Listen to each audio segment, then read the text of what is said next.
सियासत के लोगों ने कहां कहां जख्म दिया है, लेकिन अल्हम्दुलिल्लाह आज भी अच्छे लोग मौजूद हैं। इन तमाम लोगों का मैं इस्तकबाल 4 मिसरों से करना चाहता हूं कि जब भी बुलाओ दौड़ के खिदमत करता है, छोटे बड़े लोगों से मोहब्बत करता है।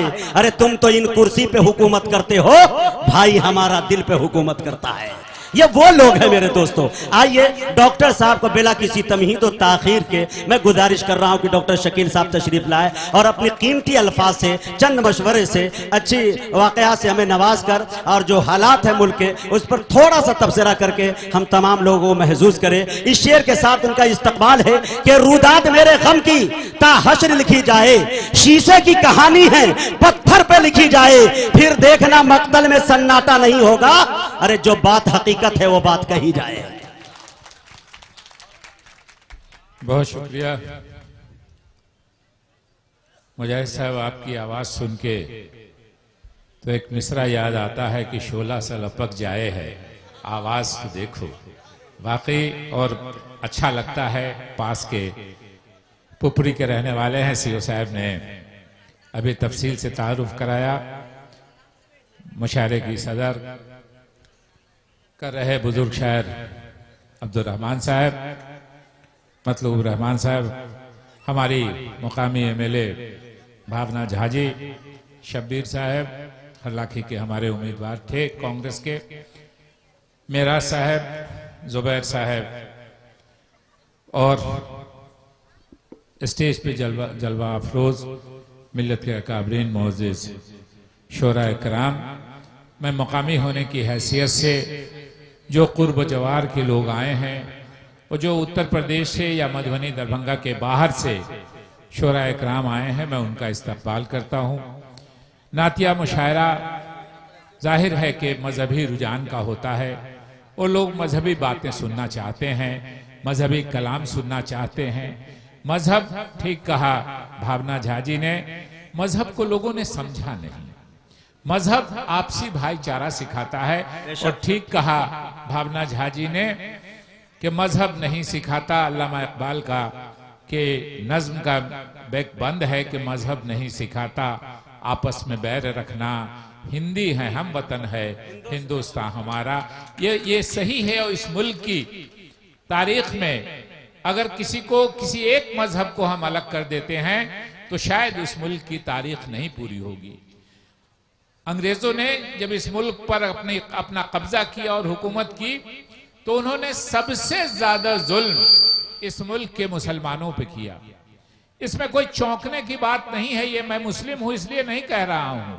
अंग्रेजों ने जब इक़्तिदार हासिल किया तो सबसे ज्यादा जुल्म इस मुल्क के मुसलमानों पे किया। इसलिए किया कि उन्होंने मुसलमानों से हुकूमत छीनी थी। उनको हमेशा डर लगता था कि ये मुस्लिम मुत्तहिद होके अवाम को मुत्तहिद करके हमसे हुकूमत वापस छीन लेगा। इसलिए आपको जान के ताज्जुब होगा बहुत से लोगों को कि 1857 और 1858 कुल एक साल में 27,000 मुसलमानों को, पूरे हिंदुस्तान में नहीं, सिर्फ दिल्ली शहर में 27,000 मुसलमानों को किसी आतंकवादी ने नहीं मारा, किसी फौज ने नहीं मारा। उनको फांसी पर लटका दिया गया हुकूमत के जरिए। फांसी पर लटकाने की एक तरीका होता है, और सिर्फ दिल्ली के अंदर 1857 और 1858 के बीच में जब हमारी जो आजादी की पहली मुत्तहिद लड़ाई थी उसमें लटका दिया। तो ये बात सही है कि इस मुल्क की आजादी में सभी लोगों ने, जब मुसलमानों को एक तरह से उन्होंने अपने जानते कमजोर कर दिया, पसपा कर दिया, तब दूसरे मज़ाहिब के लोगों की तरफ, क्योंकि उस फितरी बात थी कि हुकूमत उन्होंने मुसलमानों से छीनी थी। इसलिए किसी को भी हमको कोई गवाही और कोई सफाई देने की जरूरत नहीं है। जितना मुल्क किसी दूसरे हिंदुस्तानी का है उतना ही मुल्क हर मजहब के मानने वाले का है, और ये हिंदुस्तान ने साबित किया है। इसमें कहीं कोई दो राय नहीं है। पिछले 2014 का कह दिया मुजाहिद साहब ने कि कुछ हालात हाजरा पर ये नजर डालिए। इस मुल्क के जो आम आवाम है, जो आम हमारे हिंदू समाज है, वो सेकुलर है। पिछले 2014 में क्या माहौल मुल्क में बनाया गया था, लेकिन जो पढ़े लिखे लोग हैं, जो सियासी हैं, वो जानते हैं कि पूरे मुल्क में पिछले साल भी जो हुकूमत बनी 2014 में कुल 31% वोट उस सरकार को मिला था। 100 में 31 ही वोट मिला था, 69 वोट खिलाफ में पड़ा था। मगर चूंकि अलग अलग हो गया था, किसी को 10, किसी को 20, किसी को 15, इसलिए 31 वाले जीत गए थे। इतना जहर फैलाने के बाद भी 31% ही मिला था। इसलिए इन्होंने कहा हालात हाजरा पर कीजिए, और इस्लाम के मानने वालों ने इस मुल्क में साबित किया है।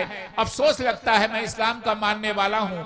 मेरे मजहब में कहा गया है कि अगर तुम्हारे पास 3 शाम का खाना है और तुम्हारा पड़ोसी भूखा सो गया तो तुमने जो खाया वो गलत किया।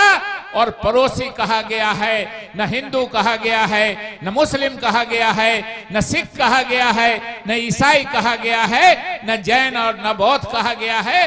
कहा गया है कि तुम्हारे पास 3 शाम का खाना है और तुम्हारा पड़ोसी भूखा सो गया तो तुमने जो खाया वो गलत किया। इस एक बात को अगर इस्लाम की दुनिया मान ले तो भूख का मसला दुनिया से अपने आप खत्म हो जाएगा, कोई भूखा नहीं रहेगा। इसलिए हर का पड़ोसी पूछेगा। इस्लाम ने इतनी नाजुक नाजुक बातों का ख्याल रखा है। कहा है तुम कहीं बाहर से आओ और तुम्हारा बच्चा गली मोहल्ले के 10 बच्चों के साथ खेल रहा हो तो उसको घर के बाहर नहीं लाड प्यार करो, उसको ज्यादा दुलार प्यार घर के बाहर नहीं करो, घर के अंदर बुला के जो करना हो वो करो। फिर सवाल उठता है कि मेरा बच्चा है, मैं किसी को घर के बाहर पे लाड प्यार करूं या घर के अंदर, किसी को क्या फर्क पड़ता है? कहा नहीं, हो सकता है उन 10 बच्चों में कोई ऐसा बच्चा हो जिसको वालिद नहीं हो, जिसको बाप नहीं हो, उसकी रूह कांपेगी कि खुदा ने मुझसे मेरा बाप छीन लिया। इतनी नाजुक नाजुक बातों का ख्याल रखने वाले मजहब इस्लाम के मानने वालों को आज आतंकवादी और दहशतगर्द बताया जाता है, जबकि हिंदुस्तान के मुसलमानों ने यह साबित किया है कि उनको आतंकवाद से या दहशतगर्दी से कोई दिलचस्पी नहीं। मैं यही आपके सामने बता देता हूं, इसमें किसी गवाह और किसी शहादत की जरूरत नहीं है। आज लगभग 30 सालों से कश्मीर में दहशतगर्दी हो रही है। कश्मीर में कौन मारे जा रहे हैं? कश्मीर के मुकामी लोग, कुछ कसूरवार, कुछ बेकसूर। कश्मीर में हमारी पुलिस के लोग मारे जा रहे हैं, कश्मीर में हमारे पारामिलिट्री फोर्सेस के लोग मारे जा रहे हैं, कश्मीर में हमारी आर्मी के लोग मारे जा रहे हैं, या कश्मीर में दूसरे मुल्क से जो दहशतगर्द सिखा के भेजे जाते हैं वो मारे गए जा रहे हैं। क्या कश्मीर के आतंकवाद में, कश्मीर की दहशतगर्दी में एक बिहार का मुसलमान शामिल हुआ, एक बंगाल का मुसलमान शामिल होकर मारा गया, एक उत्तर प्रदेश का मुसलमान शामिल हुआ, एक राजस्थान का मुसलमान और मध्य प्रदेश का मुसलमान शामिल हुआ? गुजरात जहां ऐसे वाकयात हुए, एक मुसलमान वहां का भी कश्मीर के दहशतगर्दी में शामिल नहीं हुआ। तो जब हिंदुस्तान का मुसलमान मजहब की अपनाइयत रहते हुए बगैर वीजा पासपोर्ट के कश्मीर की दहशतगर्दी में शामिल नहीं हुआ, तो अलकायदा और ISIS, जिससे न बात न मुलाकात न ताल्लुकात, हिंदुस्तान का मुसलमान उसकी दहशतगर्दी में कैसे शामिल होगा? इसलिए ये समझने की जरूरत है। ये सियासी लोग, हमारे जैसे सियासी लोग नफरत की सियासत करने के लिए, वोट हासिल करने के लिए समाज को बांटने की कोशिश करते हैं। दुनिया अगर इस बात को मान ले, हम एक गुजारिश करना चाहते हैं, जो शोरा इकराम हैं, आखिर में आप शोरा को सुनने आए हैं, एक गुजारिश करना चाहते हैं कि कहीं ना कहीं हम मजहब से अलग हुए हैं। उसकी एक मिसाल है, मैं मोटा मोटी बात जानता हूं कि मजहब के 2 पहलू हैं। हर मजहब में, अंग्रेजी में कहता है प्रैक्टिस एंड प्रीच, यानी अपने मजहब पर अमल कीजिए और दीन की दावत दीजिए। दीन की दावत किनको दीजिए? जो आपके मजहब में नहीं है। तो प्रैक्टिस, अमल करना क्या है? नमाज पढ़ना, रोजा रखना, हज अगर साहिब हैसियत हैं तो हज करना, ज़कात देना, खैरात करना, कमजोर को तंग नहीं करना, गीबत नहीं करना, किसी दूसरे का हक नहीं मारना, ये मजहब पे अमल है। लेकिन दावत किसको देना है? जो आपके दीन में नहीं है, उनके साथ बैठिए, उनको दीन की अच्छी अच्छी बातें बताइए। मुझको लगता है कि कहीं ना कहीं कमी आई है, हमने बैठना कम कर दिया है। हमारे मजहब से क्यों हुक्म आया था कि दूसरे मजाहिब के लोगों के साथ बैठा करो, उनको अपने मजहब के बारे में अच्छी अच्छी बातें बताया करो? इसलिए कि नफरत फैलाने वाले समाज में लोग हैं। अगर हम साथ बैठेंगे, एक दूसरे का दुख दर्द बांटेंगे, तो जो बहुत सी गुमराही होती है, लोगों को समाज में नफरत फैलाने की कोशिश होती है, वो दिल साफ होगा। अगर बदगुमानी फैलाने की कोशिश की जा रही है तो बदगुमानी दूर होगी। इस बात का ख्याल रखने के लिए ही मजहब से हुक्म है कि अपने मजहब पे अमल करो और दीन की दावत दो। हमको लगता है, गौर कीजिएगा जो लोग सुन रहे हैं और जो बुजुर्ग यहाँ बैठे हैं, गौर कीजिएगा कि हमें कहीं ना कहीं कमी आई है। हमने दूसरे मज़ाहिब के लोगों से जो बदगुमानी फैलाने की कोशिश करते हैं, हमारी जिम्मेदारी है कि हमारे दुश्मन बदगुमानी फैलाने की कोशिश करते हैं तो हमारी जिम्मेदारी होनी चाहिए कि हम उस बदगुमानी को दूर करने की कोशिश करें। और कोई घबराने की बात नहीं है, कोई परेशान होने की बात नहीं है।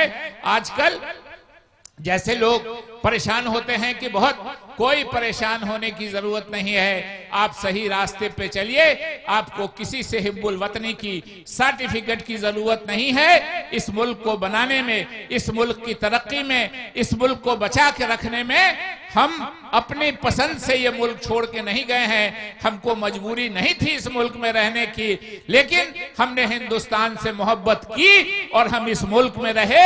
मौका था हमको दूसरी जगह जाने का, मगर हमारे आबा व अजदाद ने उसको मंजूर नहीं किया। हिंदुस्तान से बहुत लोगों को मौका नहीं था, हमको तो मौका था हमारे लोगों का। इसलिए आपसे कहना चाहते हैं कि कभी एहसास कमतरी में मुब्तला मत होइएगा। हमारी तरह के सियासतदान आपको एहसास कमतरी में मुब्तला करने की कोशिश करते हैं।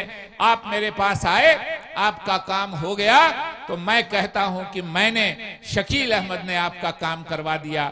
और किसी वजह से आपका काम नहीं हो सका, कोई बदगुमानी हुई, कोई काम में कोई गड़बड़ी है, मेरी वो सलाहियत या बसीरत नहीं थी जो मैं करा सका, तो अपनी झेप मिटाने के लिए मैं कहने लगता हूं कि आप भी मुसलमान, मैं भी मुसलमान, इस मुल्क में मुसलमानों की कौन सुनता है। ये एहसास कमतरी में मुब्तला करने की कोशिश है। मैं नहीं कहता तासुब नहीं होता है, मैं नहीं कहता भेदभाव नहीं होता है, लेकिन तासुब होता है, भेदभाव होता है तो उसका एक इलाज है तालीम, तालीम, तालीम, मेहनत, मेहनत, मेहनत, और दूसरा कोई इलाज नहीं है। मजहबी तालीम, दुनियावी तालीम और मेहनत यही है। मैं मिसाल देके, दो मिसालें देके अपनी बात खत्म करता हूं कि इस मुल्क के 3-3 सदर जमहूरिया हिंद मुस्लिम समाज के लोग हुए, किसी की मेहरबानी से नहीं, किसी की नजरे इनायत से नहीं, अपनी लियाकत से, अपनी सलाहियत से।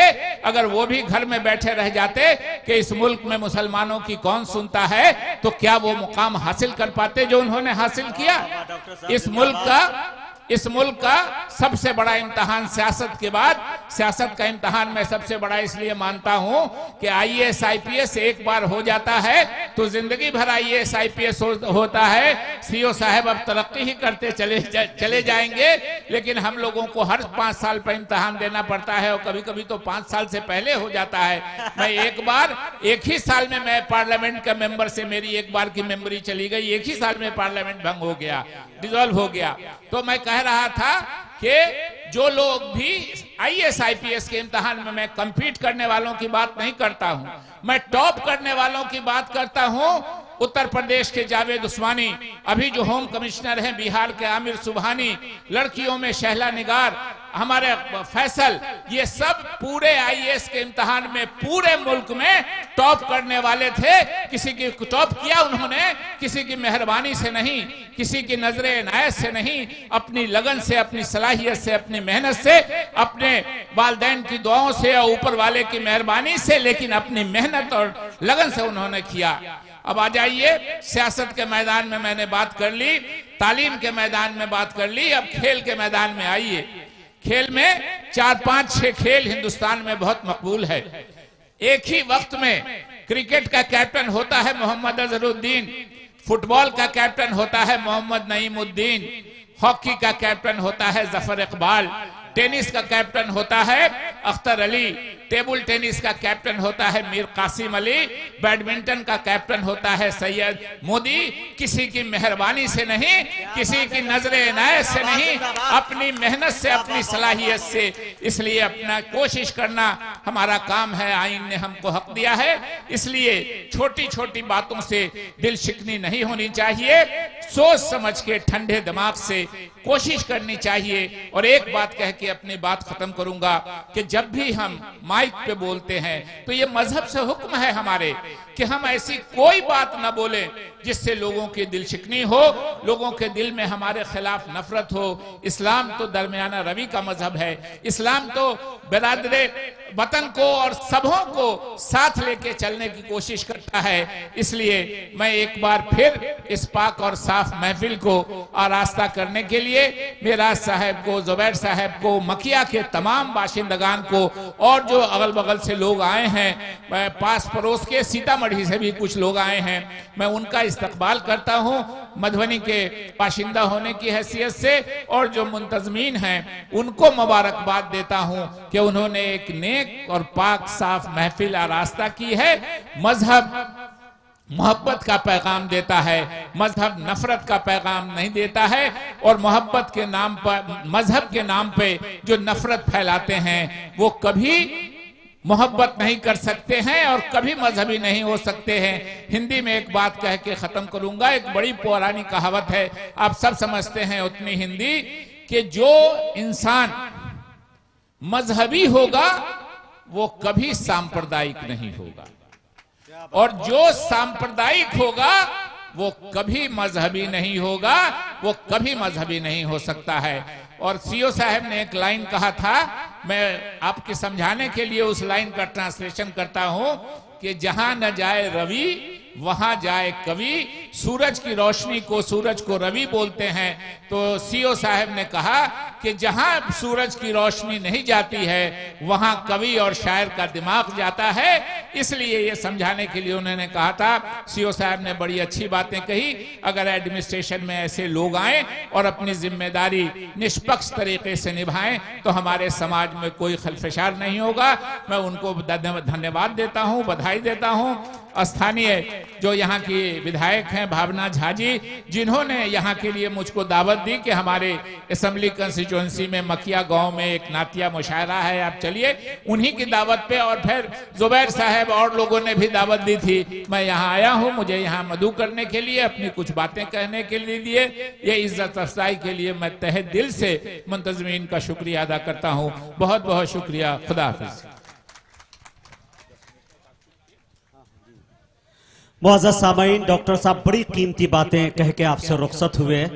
पढ़ाई के मामले में भी और सियासत के दुनिया में क्या है इस वक्त के हालात, वो भी शॉर्टकट में बता के आपसे रुखसत हुए। मैं ये कह दूं कि पूरी गुफ्तगू का निचोड़ और खुलासा ये है कि हमको न सताओ के गुनहगार नहीं हैं, हमको न सताओ के गुनहगार नहीं हैं।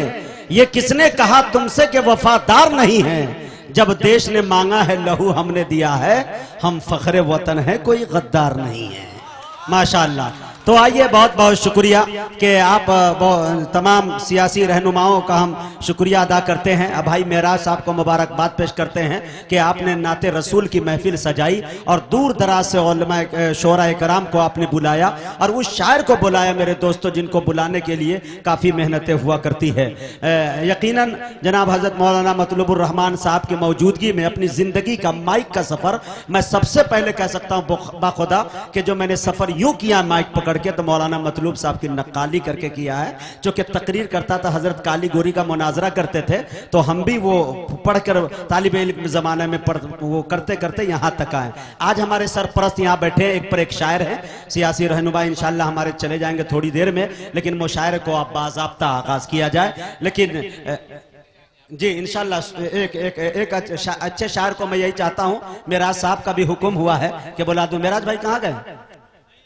अच्छा, मेराज भाई डीलर है। मौलाना मतलूब साहब कहते हैं कि डीलर वही बनता है डेली लर, वही डेली डीलर, जो डेली लड़ सकता है वही डीलर बनता है।